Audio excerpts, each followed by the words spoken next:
Today, I'm joined by Andy Court. He's a yoga instructor for the LGBT community, also for the corporate world as well. It's good to see you. Thanks for having me. No problem. All right, my first question is, how did you get into yoga? I kind of fell into yoga a little bit by accident. Okay. So when I was 17, I had an operation to correct scoliosis. Okay. And scoliosis is the curvature of the spine. So my spine was kind of like an S shape, like that. And then I had it corrected at the top so that it became straight again. And after my procedure, because of the way that the muscles are like pulled to one side, the surgeon suggested that I do Pilates or yoga as a way to like make me more flexible and to strengthen it and things. And for 5 years, I completely ignored his advice and ended up kind of only going to a yoga class because one of my friends said that we should just try it. I was living in Canada at the time. It was all a bit new for me. So I just thought, embrace all the new stuff. And I did it. And it was a great teacher and it was a great class. And I saw the benefits immediately that it was from that point that I was kind of like, oh, I should probably do this more often. Yeah.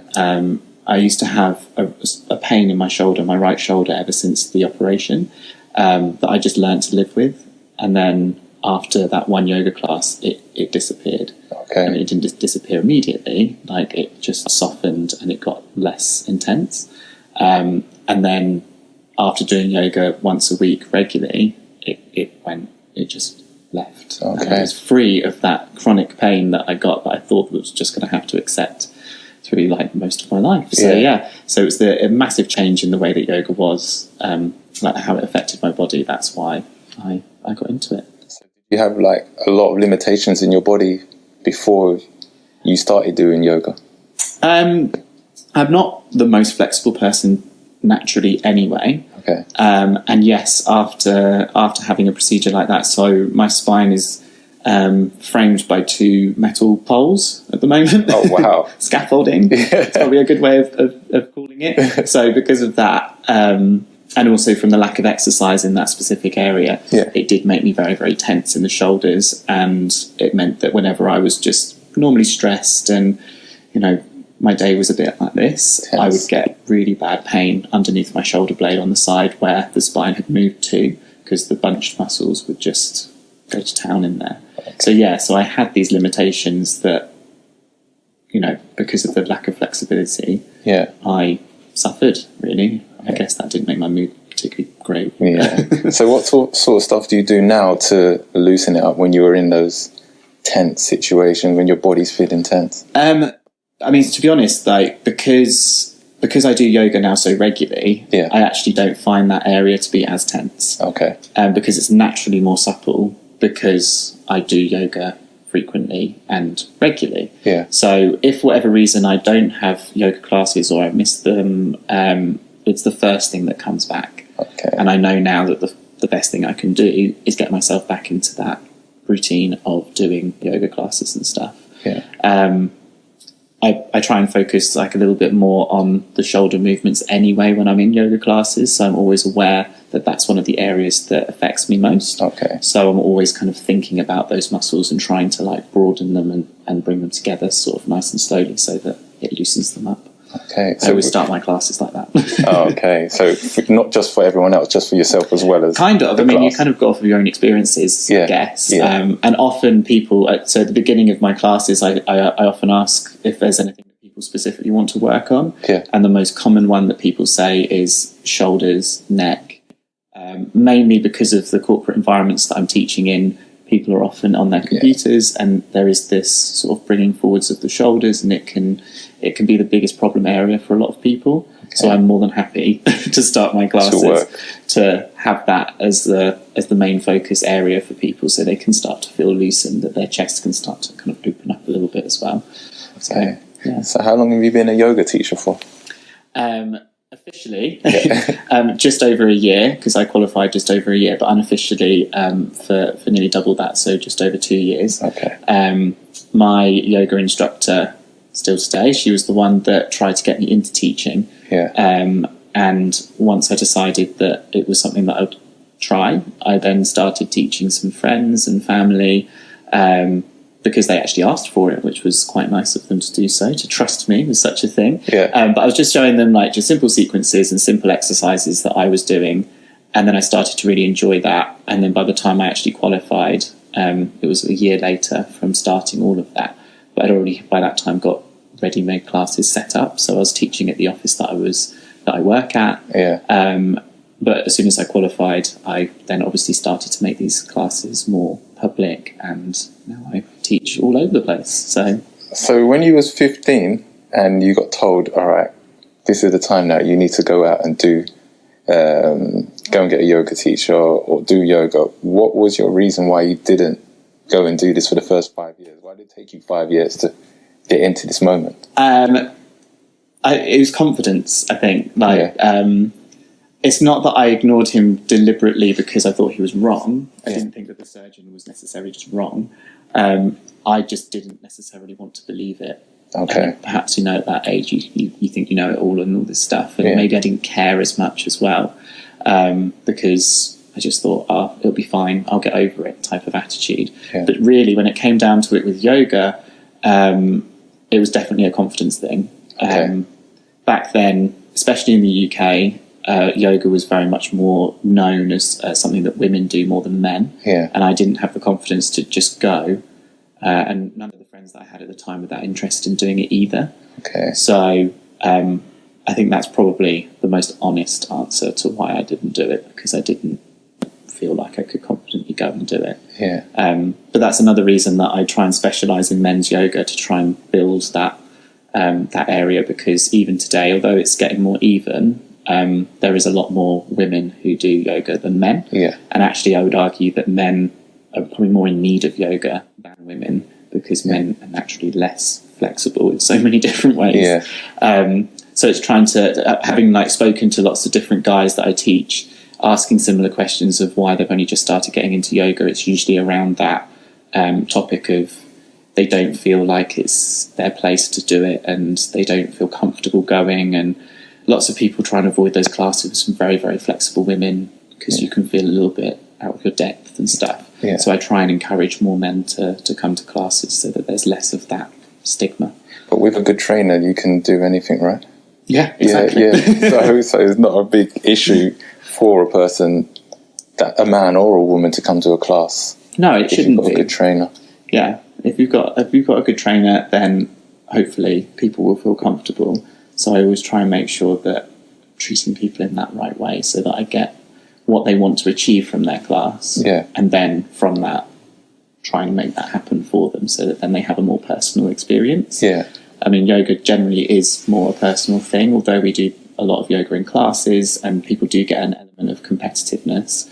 I always try and bring it back to the fact that it should be your practice, it should be for you. You can use the competitive nature to its advantage because it can push you further. But after all, you should be doing it for the reasons that you want to get out of it, and not look at other people. Our bodies are all so different, and some of the limitations that we have are just our anatomy that stops us from being able to do something. Some people are able to do the splits without too much of a problem, without huge amounts of training. Some people may never get to that point because the structure of the hip just might not allow it because of the bone structure. So I think understanding that can then make people remember that it's not about getting to the level of doing the splits. It's getting to the point where you're stretching your muscles in the best way that you can offer for them, so that they're nice and supple, and then you don't end up with pain in your shoulder like I had for so many years. So what style of yoga do you teach? So I do kind of have a range. So because of the type of yoga that I teach at corporate, I have to be very flexible with what I teach, because I'm going to get people who are at various levels. So everything from complete beginner, but also I tend to go towards the power yoga part, because that's where I came from. So the classes that I started doing regularly here in London, they were all power classes, and I personally resonate with that more, because when I do classes, I want to have that feeling that I've really worked, that kind of I'm exhausted, but I'm happy that I'm exhausted. And I just really enjoyed that side of yoga, just the kind of more fitness aspect to it. So that's the part that I have the most experience with.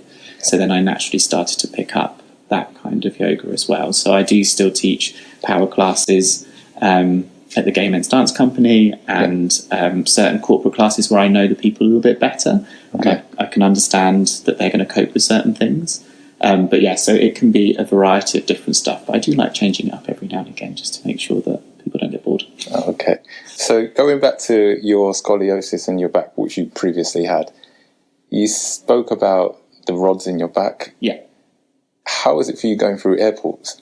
It's probably one of the most common questions that I get. Yeah. I don't set off alarms. You don't? No. Okay. Which I'm quite happy about because going through airports, I guess when I was younger, I wanted them to set off the alarm because it's like something different. But actually, I'm quite pleased that it doesn't set alarms off because it's just really difficult to explain to people. Because if I can't actually show them anything other than a scar, like it's not sometimes enough for people. But the rods are not dense enough to set off the alarms. Okay. If I go through one of the X-ray ones, the ones where you put your hands up and they do the little switch, then it does come up on the screen and I can see it. And I always wonder if anyone's going to ask me about it. Yeah. Especially because from certain angles, you could argue it looks like a little pieces of gum. Oh, gosh. And I'm like, I really hope they don't ask to see any of this because it's inside me and it's not coming out. Okay. But I think they must know what they're looking for because no one's ever actually stopped me and asked. Okay. That's a good thing. That is a really good thing. Is there any high-profile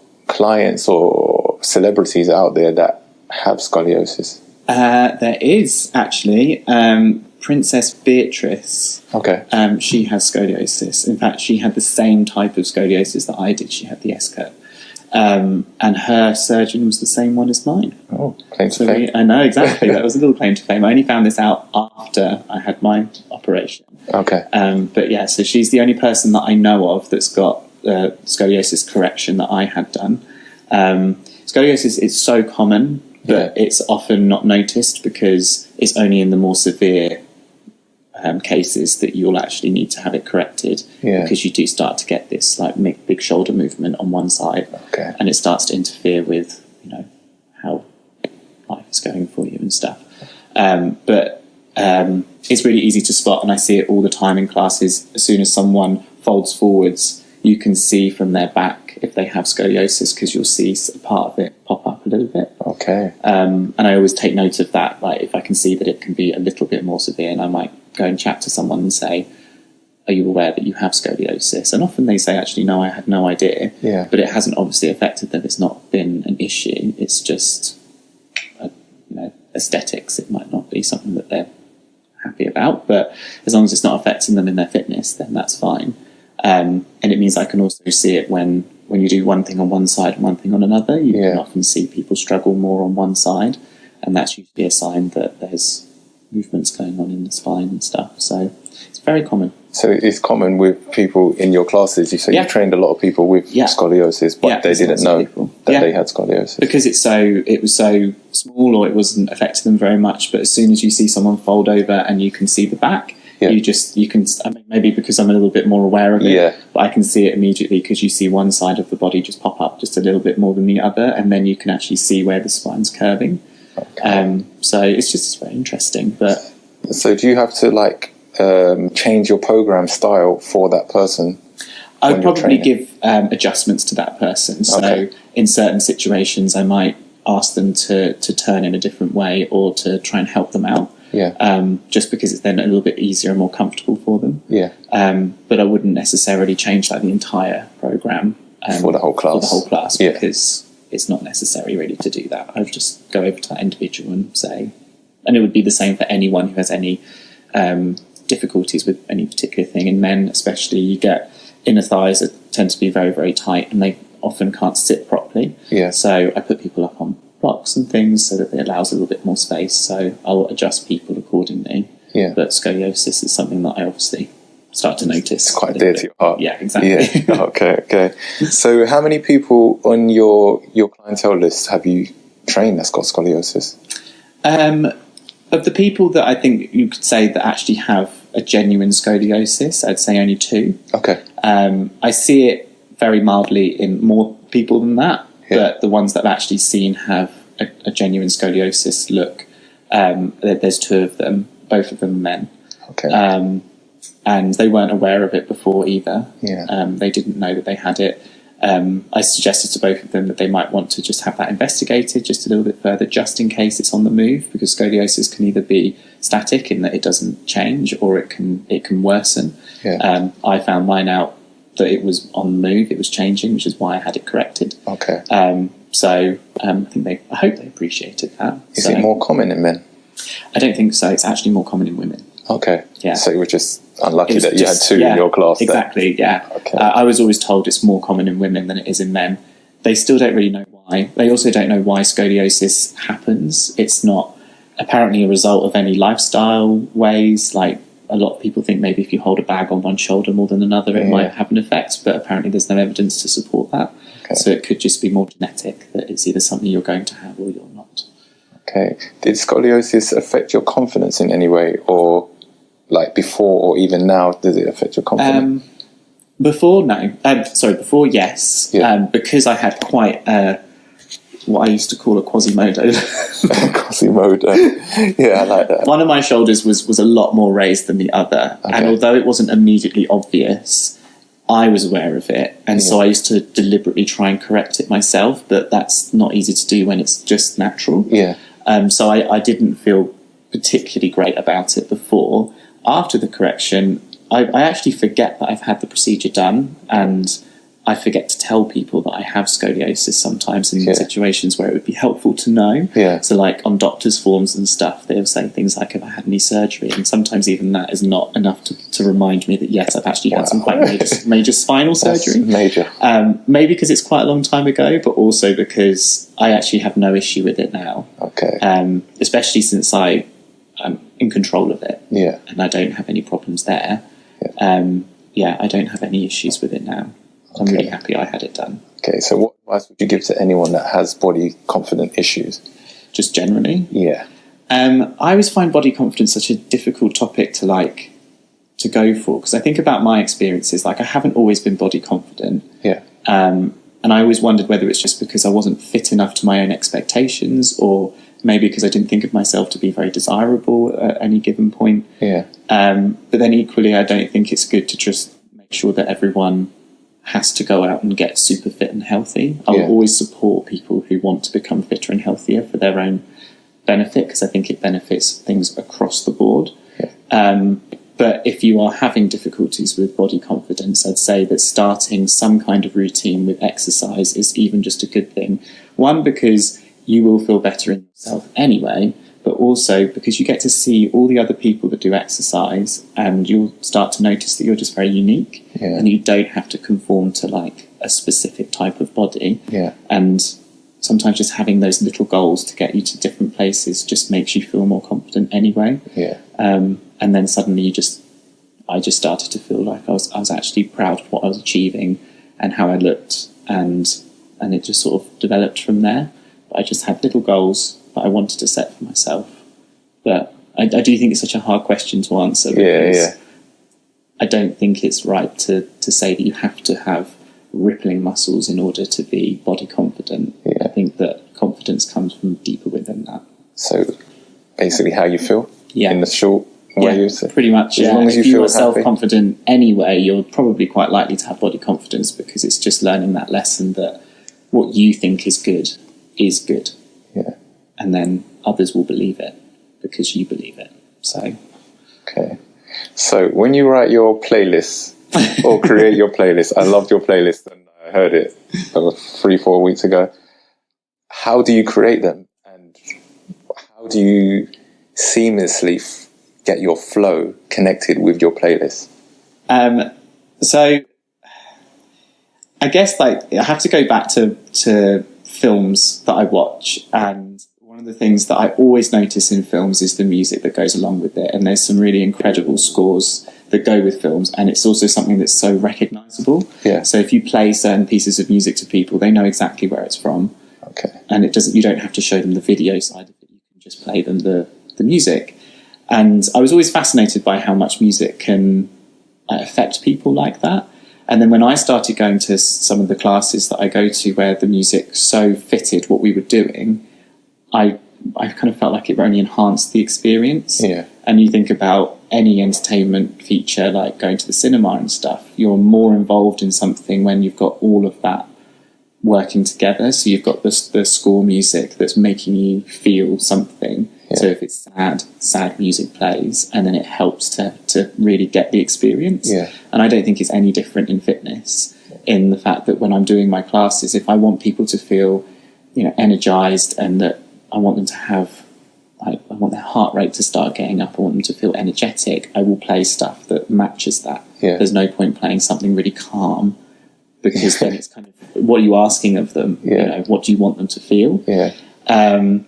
And so I always make sure that my playlists are fitting to the sequences that I'm going to be doing. Yeah. And I love it when the end of a song finishes with the end of a sequence as well, which I always try and aim for. You do it seamlessly. Just because I feel like it's very well rounded, and you can then say to like the class, that's the end of this sort of section, and then you can kind of really feel like it's a bit of a piece rather than just a class. Yeah. So I listen to a lot of music on Spotify. Like I listen to it all the time. I'm quite sad in the way that any time that I'm travelling around London and stuff, I'm always listening to new music that's coming in, and I pull across songs that I think can go well with something. So it can be fast paced, it can be really slow, or even some of my favourite stuff, which is the stuff I use in the Shavasana at the end, the sleeping pose, just because some of the music is quite beautiful, quite emotional, and that sort of stuff. And then when it comes to piecing those playlists together, I'm just thinking about, what do I want my class to be? I'll have the warm-up session, I'll have like a specific pose that I'll work towards in the middle, and then at the end I'll be trying to warm them down, trying to get them into that space where, yes, you've worked hard, but now it's time just to let yourself have that more mental aspect of relaxation and that sort of stuff. And I will try and make sure that the music is fitting in with that. And it seems to do well, because people always do comment at the end about whether they can have the playlist, which is what you did. Which I did. And, where I get the music from, or what's it called, and all of that sort of stuff. And that as well means just as much to me as that they're making progress in the fitness side of it, because it shows that they've experienced the whole thing. Yeah. And that's really important to me, because I want them to feel like they've experienced more than just, I went out and I did exercise. Yeah. So I will always make sure my playlists fit. I get very upset if I can't play my music, or there's a problem with like the speakers or something like that. Yeah. Like I do get a little bit frustrated, mainly because I rely on the music to tell me where I am in my own sequence as well. I can tell what I'm supposed to be doing by what I can hear. Then I don't ever have to look at the clock, because all of my playlists are timed to whatever class time I'm doing. Okay. So I know where I am in time based on what I can hear. So that helps me, so that then I can concentrate more on what's going on in the room, rather than always looking at where the clock is and that sort of stuff. So it's helpful for me as well. Yeah, I guess it slows you down and puts you in the brackets of, this is the first 15 minutes, this is the second 15 minutes. It's not like, okay, I'm rushing and I'm getting to this point at first, and then you just flow nicely by the sections that you're in. Exactly. It helps me massively. And that's why if I have to teach without music, it does shake me a little bit, because I'm so used to using that as my cue that I will then start to look and see, what's the time, am I running over, and all this sort of stuff. Yeah. And that's why I try not to teach in places where they don't allow to have music. It's just not my style. Yeah. I know lots of people prefer yoga without music, but it's not something that I've ever been happy teaching in, so I tend to avoid that now. Okay. So, people want yoga without music. In fact, the school of yoga that I taught through, I was never allowed to teach with music through the whole of my training. Okay. Which I guess was good in some respects, because it got me to really concentrate on other things other than just music, which I was really happy about. But once I was able to go back to playing music, I started to definitely feel more in my element. So, but some people just prefer not to have it. They like to have the very peace and quiet. Yeah. Each their own. Yeah, exactly. Whatever they want. I really appreciate you coming on the channel today and doing this interview with us. Where can people find you? On Instagram, Twitter? Yeah. So I have a website. I have an Instagram channel. My name is Yogandhi. Yogandhi. Nice. Merging the two names there. And my website is Yogandi UK, until someone pointed out that it then reads Yog and Yuck. Wow. So if that's a way to remember it as well, then that's something. But yeah, you can check out what I'm doing through those channels. Okay, what I'll do, I'll put a link in the description and I'll have it coming up for you. Excellent. All right, then. Thank you. I really appreciate it. Thank you. Thanks very much.